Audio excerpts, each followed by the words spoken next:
आप लोगों को सोडियम से मिलकर बनने वाले महत्वपूर्ण यौगिक के सूत्र बताते हैं जो कि परीक्षा में बार बार पूछा जाता है। देखिए सोडियम जो होता है, सोडियम का संकेत Na हो जाता है और परमाणु संख्या 11 होता है। सोडियम क्या है? धातु। इससे क्या क्या यौगिक बनते हैं? तो सबसे पहला जो यौगिक बनता है सोडियम से NaCl, फिर इसी से यौगिक बनता है NaOH।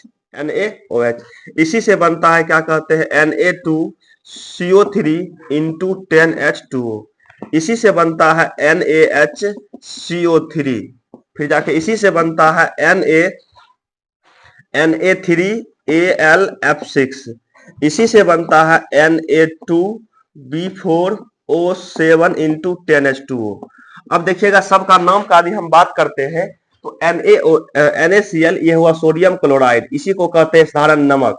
इसी को क्या कहते हैं? नमक कहते हैं। आपसे पूछा जाएगा नमक का फार्मूला, तो ये आपका हो जाएगा NaCl।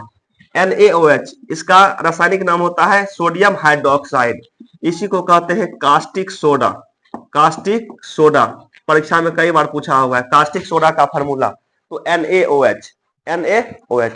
उसके बाद देखिएगा Na2CO3 इंटू 10H2O, ये आपका हो जाएगा धोवन सोडा।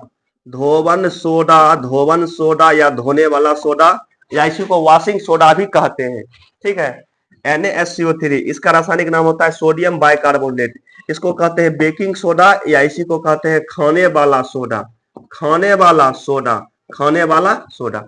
देखिएगा धोवन सोडा या धोने वाला सोडा कहेगा तो इसमें 10H2O लगल रहेगा। H2O का मतलब जल, तो 10 को जल रहेगा, यानी कि 10 बाल्टी जल रहेगा। ठीक है। धोने वाला बात कहेगा Na2CO3 इंटू 10H2O, और खाने वाला सोडा कहेगा तो NaSCO3 आपका हो जाएगा खाने वाला सोडा, या इसी को कहते हैं बेकिंग सोडा, या इसी को कहते हैं बेकिंग पाउडर। Na3AlF6 इसको कहते हैं क्रायोलाइट। ये क्रायोलाइट है, एक प्रकार का एल्युमिनियम का क्या कहते हैं अयस्क है, क्रायोलाइट Na3AlF6।